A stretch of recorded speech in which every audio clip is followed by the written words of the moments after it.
Hello and welcome everybody to another in our exciting webinar series. This one is brought to you again by Evangelos Diamantakos, and it's about in-kennel training for shelter and kennel dogs. This is really important because learning these techniques will improve dog welfare, enhance their adoptability, reduce the chance of them being returned to shelter, and it will also enhance the ability of shelter workers to understand and get an interest in dog training. This is very valuable. Any questions that you have for Vangelis, please post them in our public chat as we go through the presentation. At the end of the presentation, we'll try to answer as many as possible. If you have other issues and concerns, please use the private message to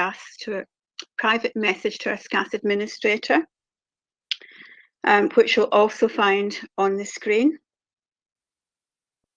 Now, Vangelis, if you haven't met or heard of him before, has an amazing background in dog training, welfare, behaviour, in academia, and he is also a manager.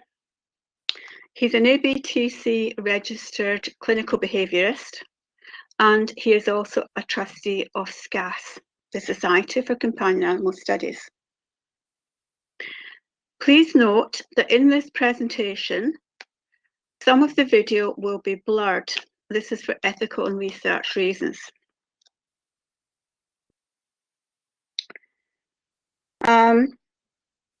So that's the introduction over. Let's go over to Vangelis and learn about in-kennel training.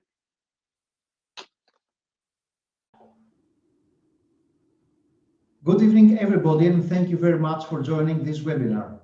My name is Evangelos Diamantakos. I'm a clinical animal behaviorist and a dog-assisted interventions designer and researcher.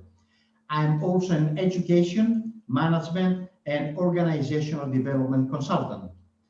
I've been working with dogs and people who love dogs for more than 30 years, and I feel very fortunate about it.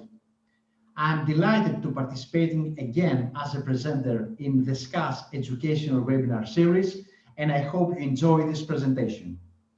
I have chosen to present to you a part of my project titled Challenging the Present, Creating the Future. The aim of this project is to focus on various topics of dog behavior, welfare, training, and management that, even though they may seem to be or do operate in the right direction, hide aspects which need more thorough consideration, study, and research. The title of this presentation is InKennel Training Method, Dog Staff Behavioral Change as a means of promoting welfare in shelter kenneled dogs. In the following slides, I present to you my thoughts, approach, and method that I have named InKennel Training, which aims to optimize dog-staff interaction and benefit both the dogs and future adopters. The main topics discussed in this presentation are dog-human interaction, patterns of dog-staff interaction, effects on dog behavior, consequences on possible adopters, targeted change of behavioral patterns, procedure with some videos, expected results, and the importance of statistics. Dog-human interaction is a term that describes all possible actions, conditions, and situations where both parties experience the presence, communication, and/or contact with each other through their five senses: taste, touch, sight, smell, and hearing. As we can understand, this interaction may take place with innumerable combinations based on the context, which is influenced by the dog, the human, and the environment. We could representatively mention a few factors which influence and determine interaction. For instance, dog experience. This describes the way the dog perceives the interaction according to previous and/or present experiences and the impact this has on their mental and body condition and general homeostasis. Human experience. We could argue that the same applies to human too. The interaction with our dogs is most of the time, if not always, influenced by the impact it has on our homeostasis. Environmental stimuli. This includes everything related to all possible people and animals present. Items static or moving, landscape, ground, noises, smells, time, weather conditions, etc., that constitute and characterize the environmental context. Human behavior. This is mainly based on age, health, emotional state, character, culture, education, and personal, physical, and mental characteristics. A very old person, for example, is probably not able to run with their dog. In another case, a show dog owner will most probably avoid exercising their dog in a way that it is likely to dirty or even cause a very light scratch or loss of hair. Dog behavior. Breed, age, sex, stamina, temperament, and trainability, along with health condition, mental status, and previous experience are among the most important factors affecting and determining dog behavior. Routines, alternatives, and new experiences. It is really good for both dog and owner to have a variety of known and new tasks and that they can both enjoy during their interaction. A combination of known routines and new tasks is actually physically and mentally stimulating for both and will offer some positive stress that they can handle without problems. Level of adaptation. Each dog and each owner has certain identical needs. Especially for the owner, these are very much affected by their lifestyle. For the dog, it is mainly the satisfaction of their instinctual needs that determine their quality of life. The actual level of adaptation that both the owner and the dog may have, according to the needs of the other, is something which will determine the quantity and quality of their interaction. And since we have mentioned quantity and quality, from what stated before, it is clear that it is really difficult to measure this with objectivity as far as dog-human interaction is concerned. Both quantity and quality are affected by various factors. It seems that ideal interaction is not something easily achievable, since we, as humans, cannot avoid being subjective, at least at a lower level, and we cannot fully understand the real needs of our dogs. On the other hand, dogs cannot comprehend humans' life limitations and do not have the option to choose their owners. But let's talk about the patterns of dog-staff interaction and give relevant info about when and where this occurs, what does it encompass, and what the restrictions are. Dog-staff interaction in kennels and shelters takes place from the very first moment that dogs hear the personnel arriving in the installations to begin their daily schedule and routines. We could more specifically point out the interaction taking place during cleaning the kennel, walking outside and or meeting possible new adopters, feeding, vet visits, general care like grooming, off-lead in free-run areas, and during formal training, whenever that is provided, which is not usually delivered on a daily basis. During the above-mentioned patterns of interaction, staff are usually talking, petting, stroking, touching, playing, walking, and in special cases, examining if they are vet personnel, grooming, and teaching commands to their dogs. The vast majority of this interaction takes place while the dogs are on the lead, which is used to restrain their movements. This interaction, when it takes place, has time limits. The daily routines and the time management sometimes do not leave any space for extra contact. The number of and the availability of the staff, along with the percentage ratio of dogs hosted, is an issue that also affects interaction. The education and the handling skills of personnel play a crucial role in this interaction.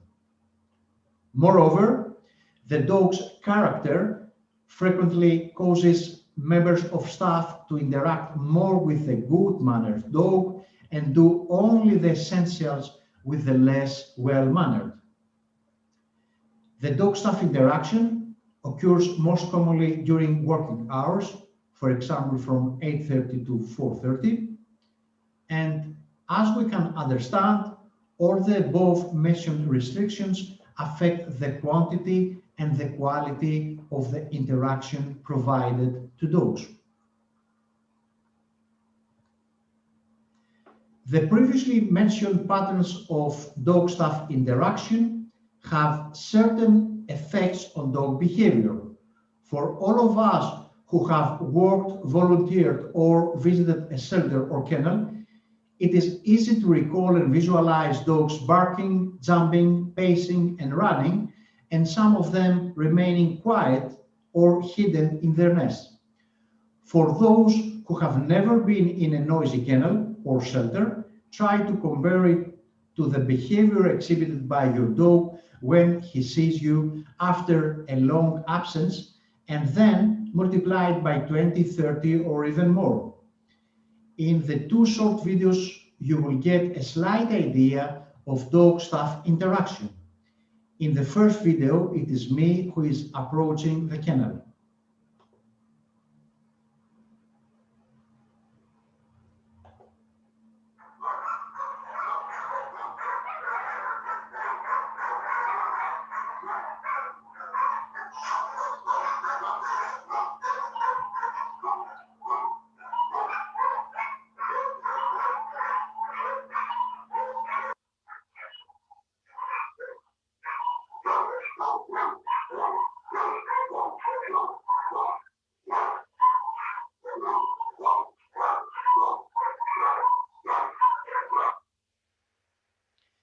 In the second video, it is a member of the staff who is wearing the harness on a dog.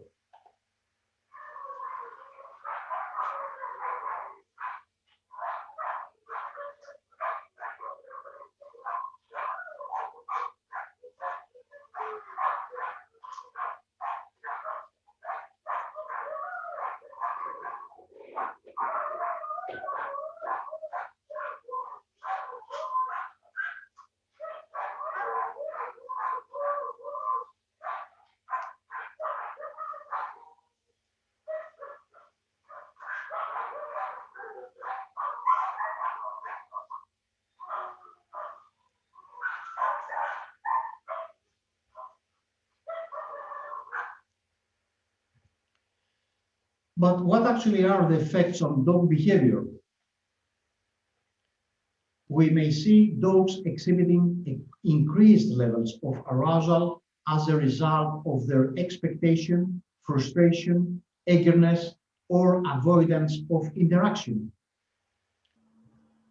When they do not hear noises or see movements from the personnel, they may stay inactive, and this may happen quite a few times during the working hours. these time gaps of inaction can be big. In some cases, the actual time limits on interaction may not be adequate to satisfy a dog's needs. The quick procedures followed by the staff sometimes come with possible mistakes during interaction, which result in the creation of wrong associations in the dog's perception process. Moreover, personnel may unintentionally overlook or not pay that much attention to various aspects of everyday routines, and this may have a crucial role in the continuance of unwanted behaviors. Last but not least is the unintentional wrong handling and often lack of consistency when giving various types of commands. I put the term command into quotation marks because often owners and also staff tend to give commands like no, stay, etc. without any real intention of making the dog obey them. The different ways that different members of personnel give these commands lead these dogs to ignore cues. At this point, I would like to say that as a result of those points mentioned before, the patterns of dog-staff interaction may possibly have some negative effects on dog behavior, and it is a process that could be characterized as a vicious circle or a chicken and egg story. The behavior of shelter kennel dogs inevitably has some consequences on possible adopters. Individuals or families deciding to adopt a dog from a shelter usually face two kinds of problems. The first category of problems could be termed the expected. The expected could be described by the sentence adaptation into the new environment.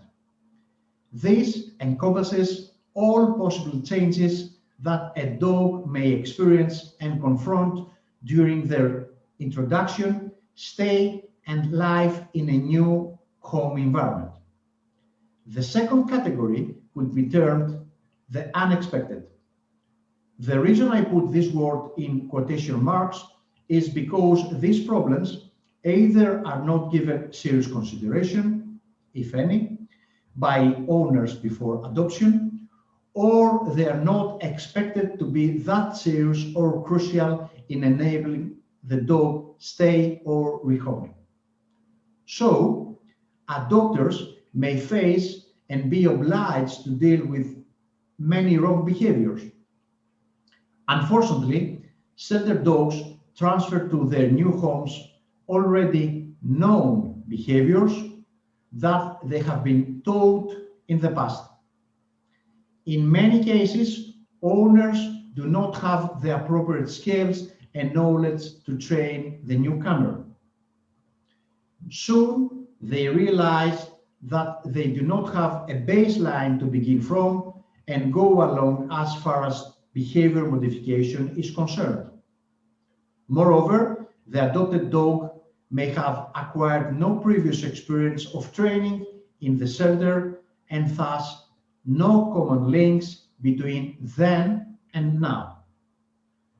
The previously mentioned facts understandably increase the potential of the dog to be returned to the shelter. Targeted change of behavioral patterns. Undoubtedly, there are many areas that need work and improvement as far as the behavioral patterns of shelter or kennel dogs are concerned. In a shelter environment and in terms of investment, extra personnel and/or extra time would be an idea. However, more feasibly, at least in the beginning, would be the achievement of a targeted change of behavioral patterns. In order to do so, it is essential, first of all, to educate the staff. Specially designed handbooks, lectures, and hands-on seminars may help to provide all the most essential skills, theoretical knowledge, and practice that will enhance their abilities to achieve the maximum possible results within the time constraints and other operational obligations of the staff. The information and videos shown in the next slides will give an insight into the educational demands mentioned. Having talked about staff education, it is crucial to know where this change of behavior patterns should begin. We tend to believe that this behavioral modification should take place during walks or sessions held in training barns and open air areas. In my opinion, and based on personal experience, the place should in fact be the dog's kennel. My opinion is based on the fact that the kennel is the dog's present home. This is the place that dogs spend most of their time during their stay in a shelter, even if it's small, not permanent, and not an ideal place to live in. Moreover, this is the first place that the dog-staff interaction begins. For this reason, I believe that the time spent by the member of the staff being just outside and inside the dog's kennel is of high importance, and as we will see later on, can be a really helpful and effective starting place. Here, I would like to make a parenthesis and address a couple of rhetorical questions. How can we talk about environmental enrichment in the kennel if we deprive them of contact with us in their own space? How can we expect a dog to feel good while being in their kennel when we do not spend enough time with them? Keeping in mind my bias of thinking with anthropomorphism, I would say that we, as humans, tend to spend time with our family and friends in our or their homes. Why not do the same with the dog's kennels?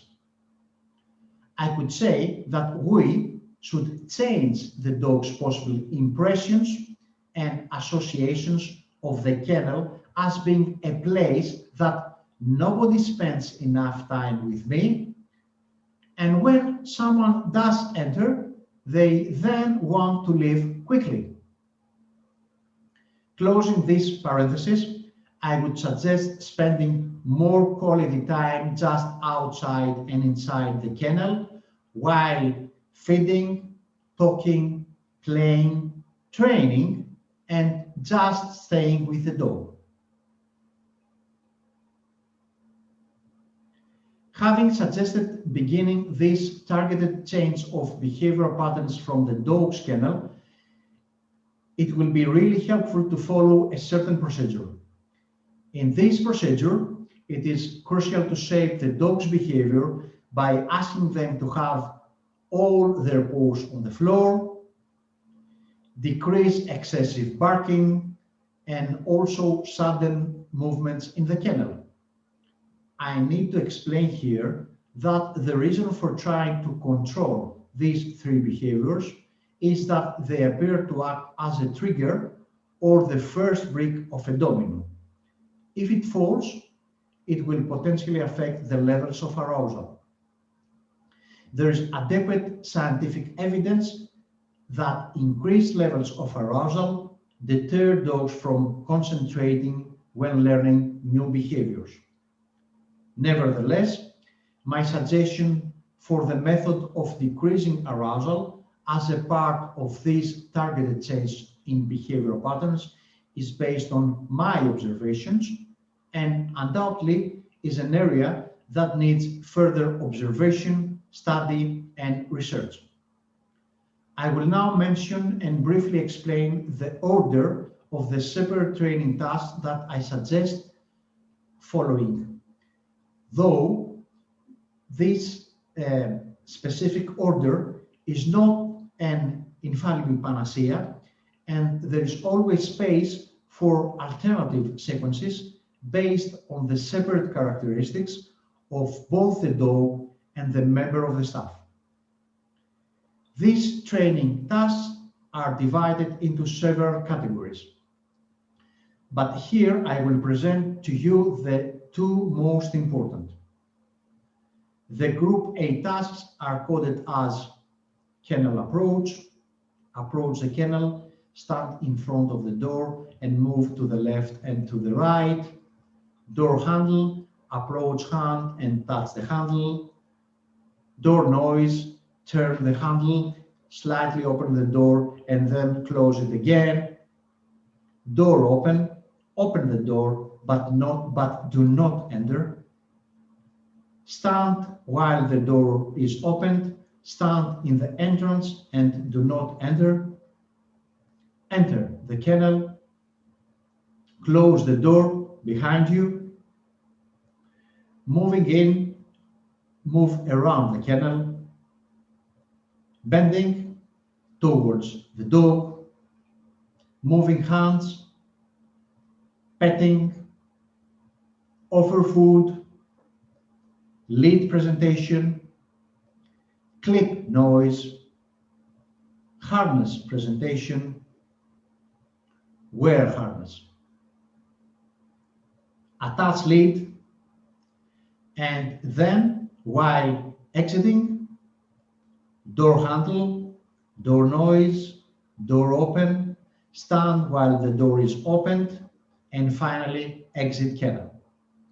I would like to remind you, this is not a foolproof sequence under every circumstance.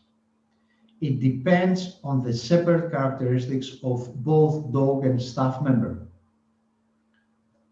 The Group B tasks are coded as snatching, muzzle, balls, take and leave them, clicker training, grooming, commands like sit, down, etc., toys, play with toys, other people, introduce other people into the training process, and other dogs, introduce other dogs into the training process.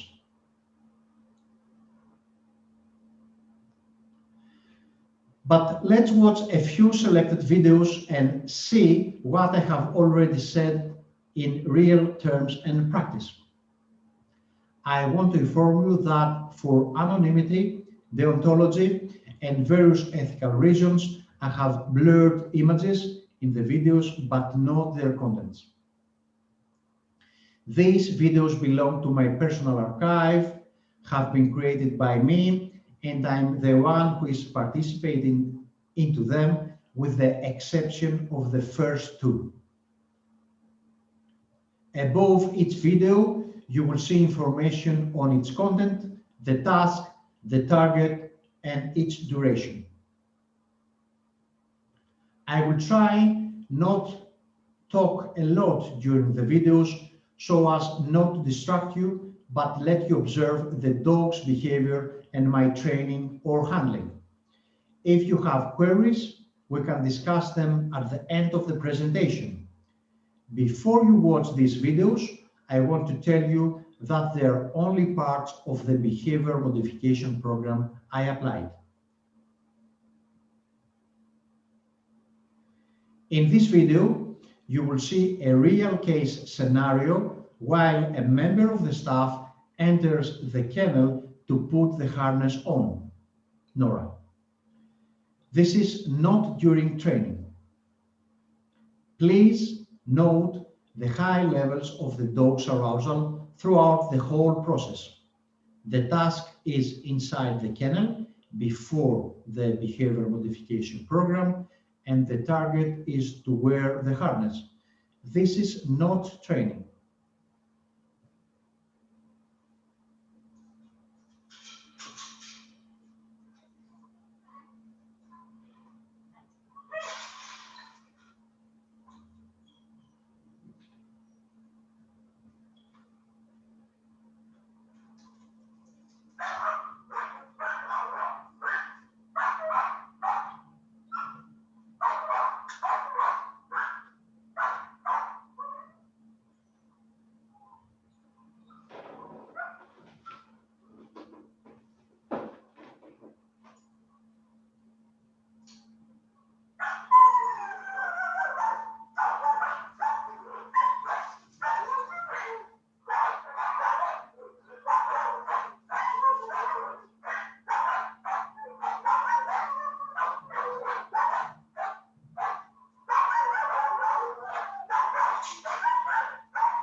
this is a video during the first sessions of the behavior modification program specially designed for NORA.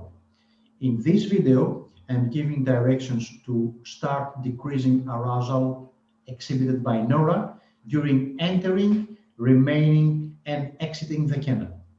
The task is outside and inside the kennel during the behavior modification program, and the target is to decrease levels of arousal. This video is during training.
In this video, I'm standing outside the kennel at a point where Bob cannot see me.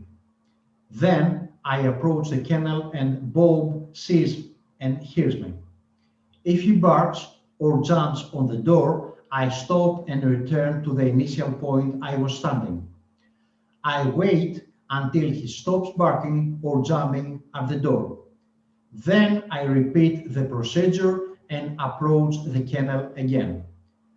The task is kennel approach during behavior modification program, and the target is stop barking and all paws on the floor.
In this video, you will see what happens after applying the procedure explained in the previous video.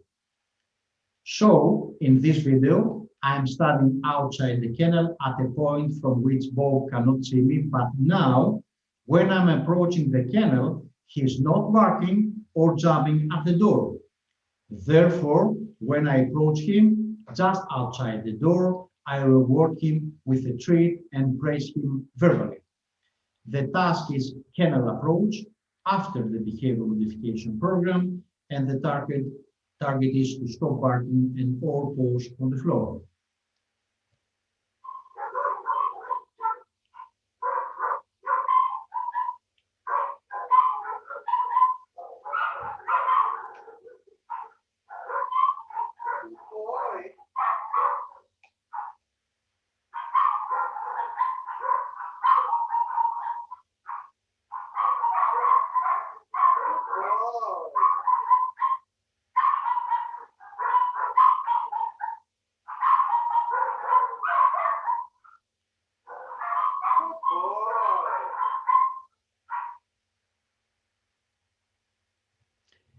This is a video from another dog, Ben. In this video, I am standing outside the door kennel and I am moving my hand, touching and making a noise with the handle. If he barks or jumps at the door, I stop and return back to where I was standing. The aim of this behavioral modification program is to make this dog perceive that touching the handle and slightly opening the door do not mean that I will necessarily enter the kennel. The task is outside the kennel and the target is door handle desensitization.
In this video, I follow the same procedure as in the previous video.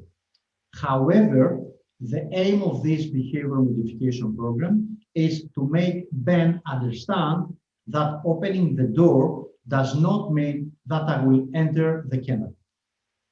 The task is outside the kennel during the behavioral modification program, and the target is to the open door desensitization.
This is another video from a part of the behavior modification program regarding the process of moving around the kennel. This stage is aimed at getting Ben to approach me with all paws on the floor and be offered food without jumping or snatching. The task is inside the kennel during the behavior modification program, and the target is moving around and all paws on the floor and snatching.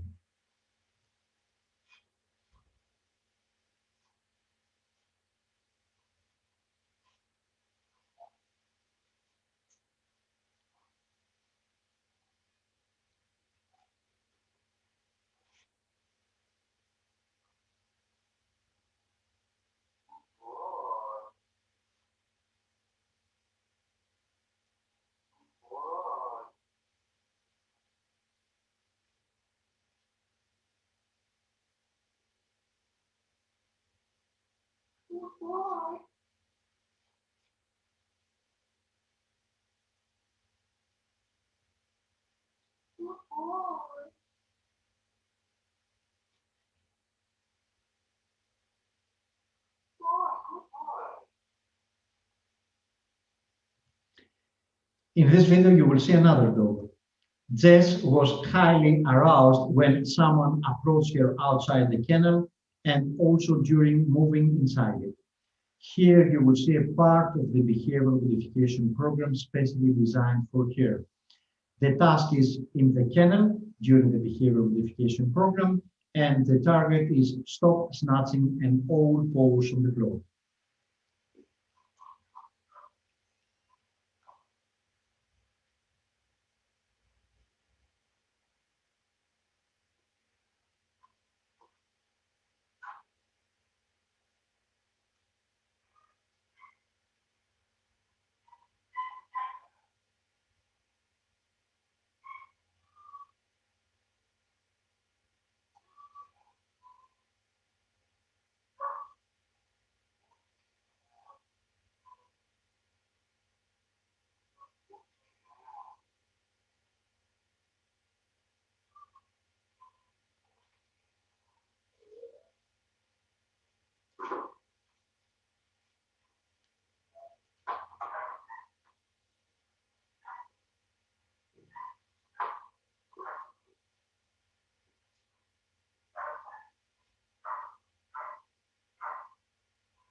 This is another video with Jess. Here, along with stopping snatching and all paws on the floor, I introduced the harness while I was bending on my knee. The task is in the kennel during the behavioral modification program, and the target is stop snatching, all paws on the floor, and harness introduction.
This is a video of a part of a behavioral modification program for Alfie, where I'm training him on a Group B task.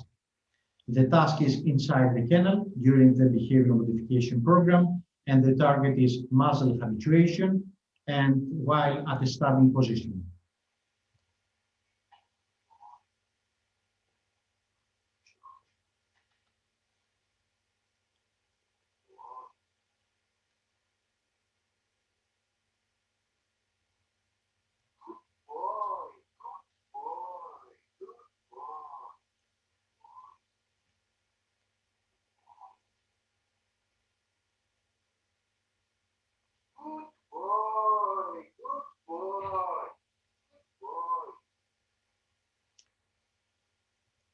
This is another video with Alfie, but now I'm introducing the action of giving him food while I'm in a deep squat.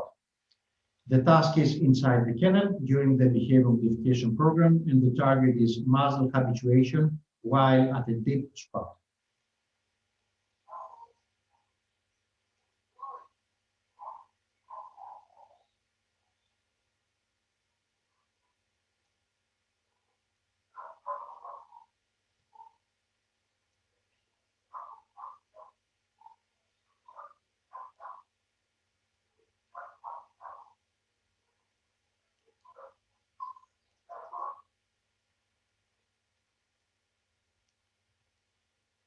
And this is the last video with Bob, the dog we showed in the two initial videos. At this stage of his behavior modification program, I'm working on a harness desensitization procedure. The task is inside the kennel during the behavior modification program, and the target is harness desensitization.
At this point, I would like to share with you some very useful tips.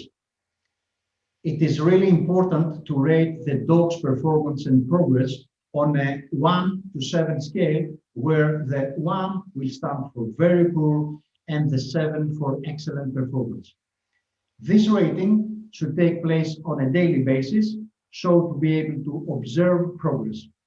Moreover, this rating will help set priorities for the dogs who will receive more or less training, and also the tasks that would be better to start with or leave for later. Initially, try to work with short training sessions, 4 or 5 times per day, each one lasting no more than 2 minutes. In my experience, I can tell you that the beginning of this procedure is the most crucial threshold which will determine success. If the beginning goes well, then it will be relatively easier to add new tasks. I would say that in many cases, you will be surprised to see a positive cascade, which will be based on the positive side effects of the beginning. Moreover, you will find that the whole procedure that I have described and showed on videos will have many positive side effects on other aspects of dog behavior. I suggest that initially every member of the staff who should work and train specific dogs who would be assigned to them. after a certain period and according to progress, it would be helpful to have a schedule for changes and rotation of the staff and the dogs. The expected results of the method I have outlined and the procedure for optimizing dog-staff interaction can be summarized as the following. The improvement of dog welfare. Kenneled or sheltered dogs will be given the chance to have a more qualitative interaction with staff and receive more physical and mental stimulation aimed at having positive effects on their trainability and behavior. The introduction of this method, along with the training procedure, will further educate staff and enhance their performance and efficiency. Interaction, training, and modification of certain behavioral patterns of dogs will facilitate rehoming centers and shelters to move closer to the adopter's needs and contribute to raising adoption rates. Here, it's worth mentioning that recording training sessions and the progress achieved during these may potentially provide, after appropriate planning and design, of course, information and education to interested adopters, and also would create a database for further study and research. Moreover, this method is aimed at contributing towards decreasing the rates of dogs who are returned to shelters by disappointed adopters. Last but not least, I would like to point out the importance of statistics. Collating data to be used for statistics provides invaluable help for our attempts not only to optimize dog-staff interaction, but also animal welfare in general. Statistics are going to be the tool that will enable us to compare the effects of the previously presented method against any other method or strategy followed. Living in an era that is characterized by the introduction of applications for almost every single aspect of human life, it is high time to make use of this technology and apply it to the study of and research in dog welfare. So, as far as statistics are concerned, it is really vital to know in exact numbers not only the number of dogs housed in shelters and rehoming centers, but also the possible reasons behind this. It is important to know the precise period that dogs are housed in shelters and the reasons for being returned by adopters who find difficulty in rehoming dogs successfully. A crucial element of this might well be the feedback from adopters who succeed or not in this rehoming process. But this is not all. As you may already know, there are electronic GPS devices which fit onto the dog's collar, and from a mobile application, we can take information about the exact length of running, walking, resting, etc. In the same way, we could monitor the amount of time that a shelter dog interacts with other dogs inside and outside the kennel. In cases where there is a need to rate performance, behavior, etc., it would be really helpful to agree on a common scale of scoring so that to exchange information among organizations, academics, researchers, and professionals who are involved in the study of animal behavior and welfare. These are just a few of the innumerable ways to utilize statistics in a way that would help us extract information about dogs' welfare and also evaluate efficiency of every plan, strategy, or method applied. In that sense, the method I have presented to you can, after appropriate preparations, be evaluated in every single aspect and at every stage.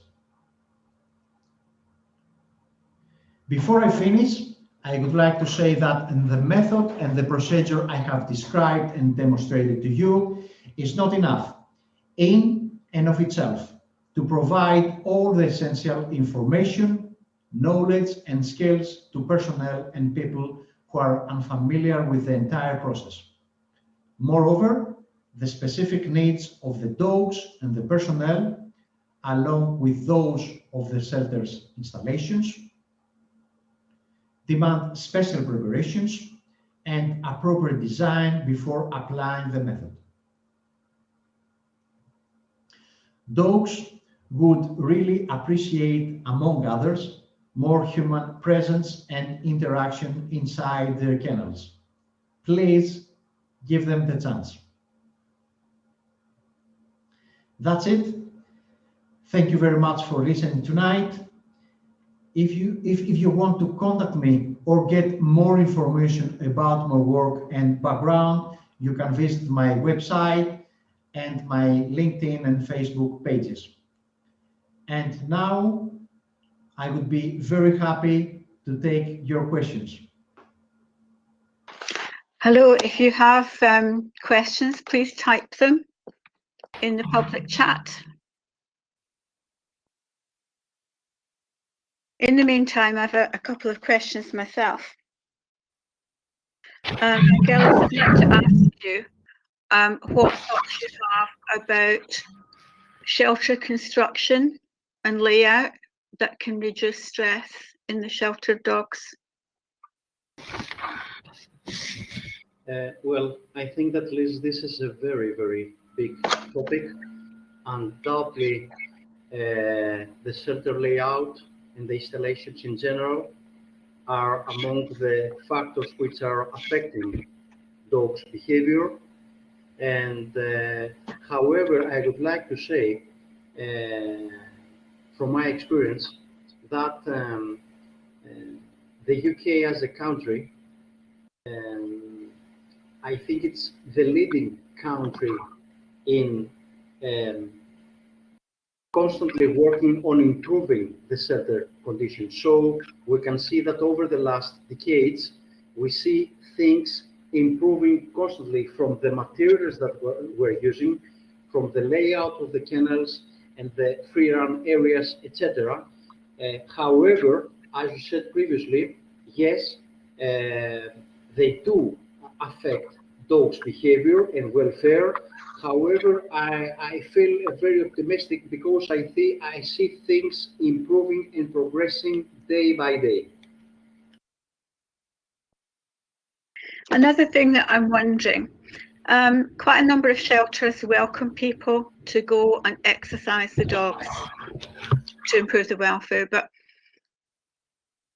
I'm now thinking maybe we should be asking people to spend time maybe sitting outside a kennel or inside a kennel, interacting with the dog to improve its welfare, and then maybe some of those volunteers with a bit of training themselves could be doing a bit of dog training to help the dogs before they're adopted.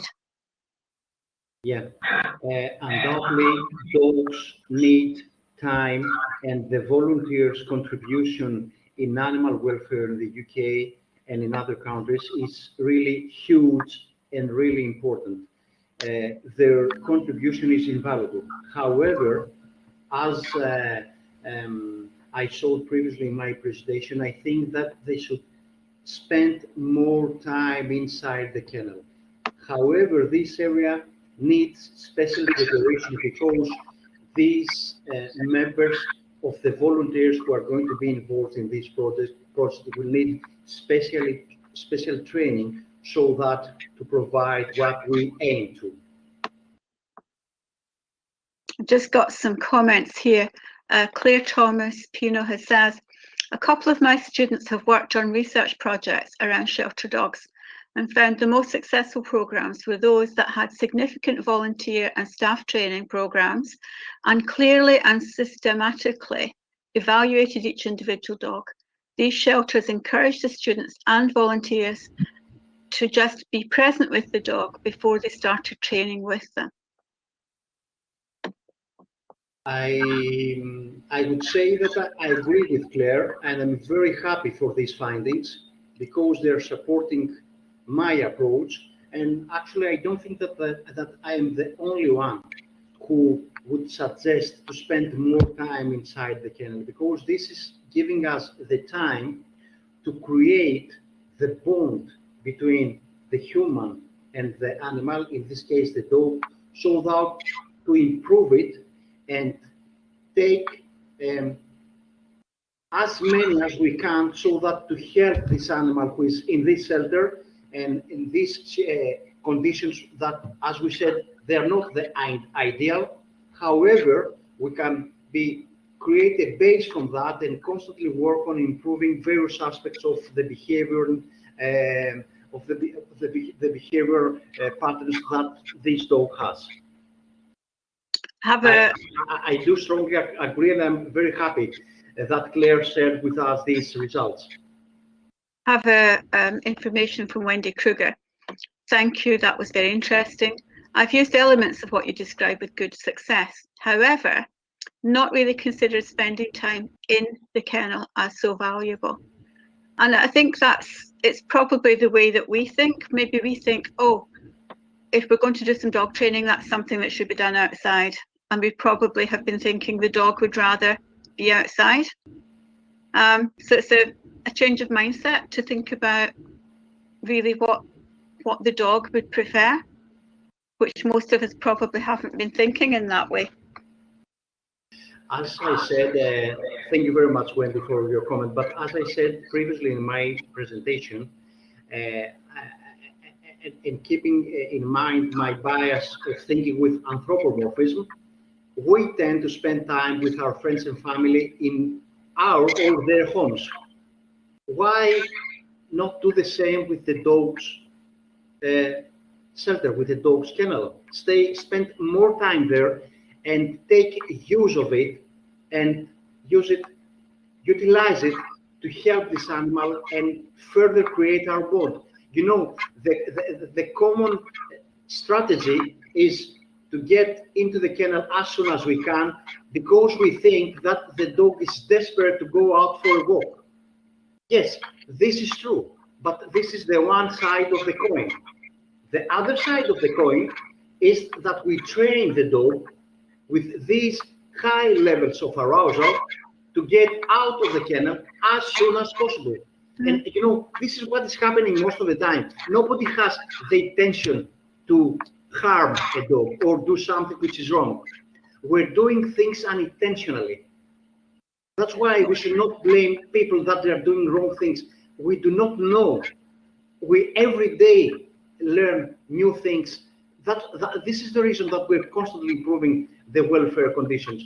That's why I'm telling you, since I originally come from Greece, I'm very, very happy for working in the UK, because, believing it or not, because we have a tendency to criticize things which are happening wrong, the UK is the leading country in promoting animal welfare. Maybe we have some issues that we have to improve, but we should always think that in the UK things are very, very good and very high standard. The other thing is, within kennel training, you're saving the time that it would take to go to a paddock in another area of the kennel facility. So if you're just spending a few minutes with each dog in the kennel, then that is much more time effective than going out, you know, taking dogs at one at a time for quite a distance and spending 15 minutes with them and bringing them back. So you're actually achieving more in a shorter space of time. Absolutely. The more alternatives we have, the more options we have to give dogs and other animals as well, because this method, I think, that could be applied in other species as well. The more we're in a better position so that to improve and come closer to their real needs. Otherwise, as we said, we will move towards satisfying one need, the need for walk, which is huge. But it's not only that, as we said. We've got an interesting statement. It's a long statement from Colette Case in Mexico. Colette was actually one of the early trustees of SCAS and did excellent work on pets and housing. Outside of the UK and small wealthy countries, most rehoming facilities have limited resources. They face the same issues with returns and adoptions, with limited staff. How does the average rehoming facility achieve the generalisation of behaviours that are modified while undertaking basic management tasks and prevent undermining progress? Are there small, easily implemented procedures that can contribute to improving behaviour on a day-to-day basis that can be realistically achieved by staff and volunteers who are already impacted by the stress of caring for large numbers of animals? Keep in mind that while these facilities would not be considered ideal by UK standards, they are all there is. The people who run them are doing the best, especially with the pressure of the no-kill phenomenon. That's why I mentioned in my presentation that we have to be realistic.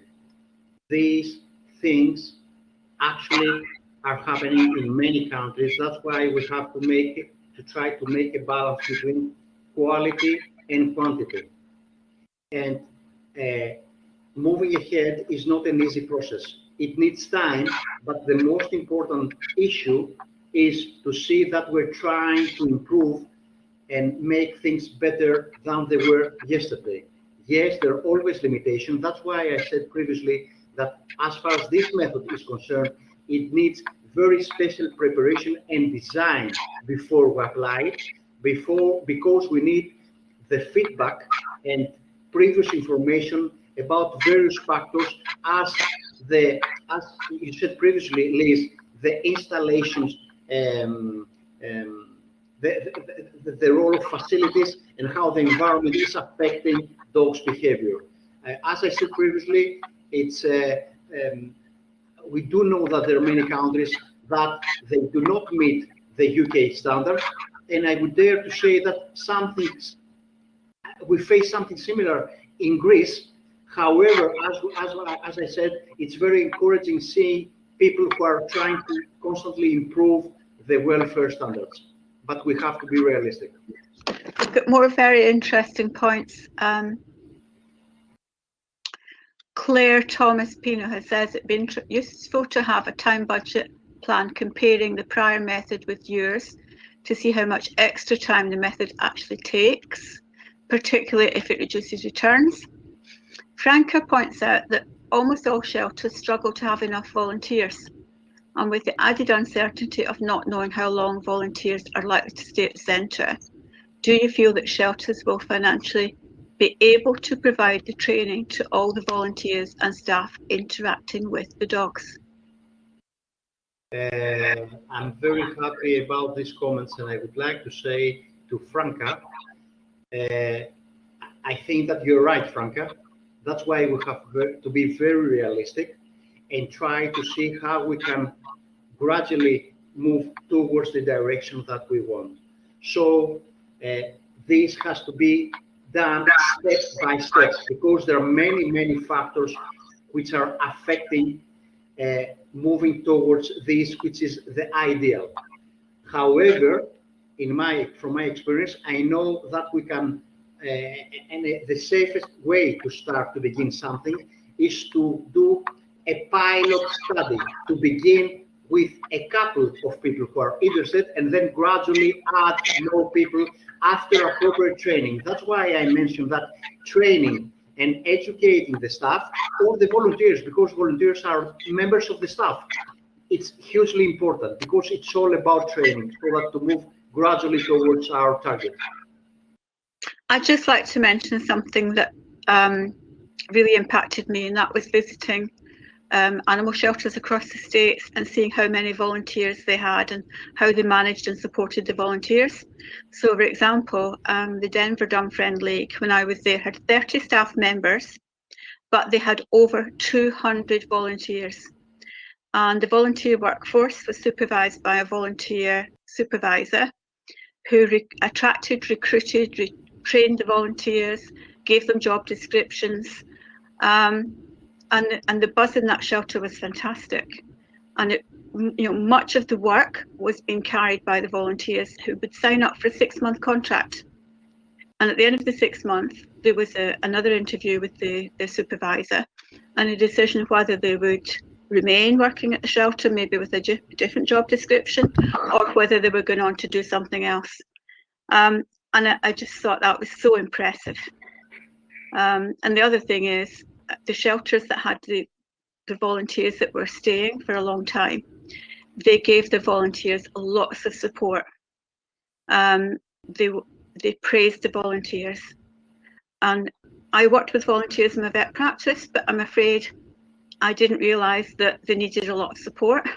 I just thought they wanted to do it the same way that I wanted to work with animals, that some people volunteer because they want to make friends and they want to get some support, they want to get some warm strokes. So I learned something.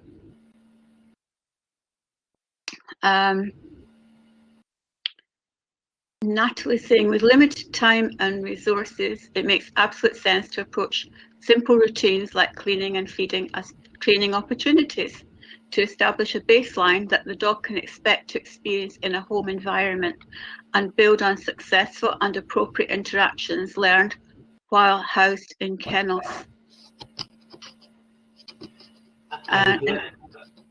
Yes, Claire's echoing what I said about here in the US, the volunteers are essential. I would like to make, yes, I agree with both Natalia's and Claire's comments. I would like to say something about Clarissa's comment. You're right, Clarissa. We have to take into consideration what is happening with these dogs on an individual basis. However, we should always keep in mind that we should move gradually towards our target, because on the other hand, we would end up with having this situation, having a dog who is 23 hours inside the kennel and gets outside for a 1 hour walk, which is fantastic, but it's not only that. So I do agree with you, and I think that you agree with me that gradually we have to move towards this direction. It's not an easy case. That's why we have to be realistic, and here you're mentioning a realistic scenario. Thank you very much.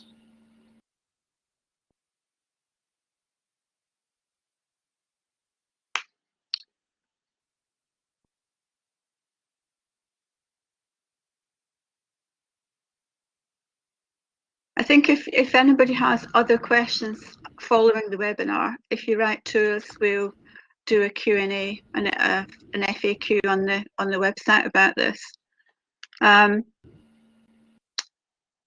Franca, thank you for answering my question. I am starting my BSc in September. I've been looking for a good project for my dissertation. Would it okay for me to contact you after the webinar to discuss? Of course. Of course.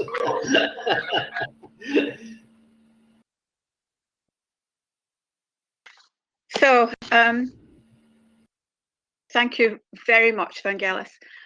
It's quite clear that this presentation has been very welcomed by the animal welfare community, and I hope that we can reach more people with this through our networks. Our next webinar will be in September, and keep watching the website for details. You see it on the slide there. I also want to encourage all of you who are not yet members of SCAS to please consider joining to help us in our important work to improve the quality of life for people and companion animals. It's not expensive to join SCAS. And if you go to the website and you look under, what button is it? You go to, I think it's Get Involved. And that's how you can join. You get discounts from being a member. You get these free webinars, because some of our webinars we're charging, but if you're a member, you get them free of charge. You get a reduced registration fee for our conference and for some other human-animal interaction conferences. You get a newsletter, and you join a really important and growing network. Yes, it's the Get Involved button. After this webinar, please complete and return our evaluation form. And thank you so much for attending. We put on these webinars, to try and make things better in whatever way we can with our knowledge of human-animal interaction. So it's great to have your support. So thank you, everyone. Thank you. If you've got suggestions for future topics, please let us know as well. And also, registration is open for our September annual conference, which this year will be about science meeting practice in human-animal interactions with some excellent speakers. Thank you. Bye. Bye-bye.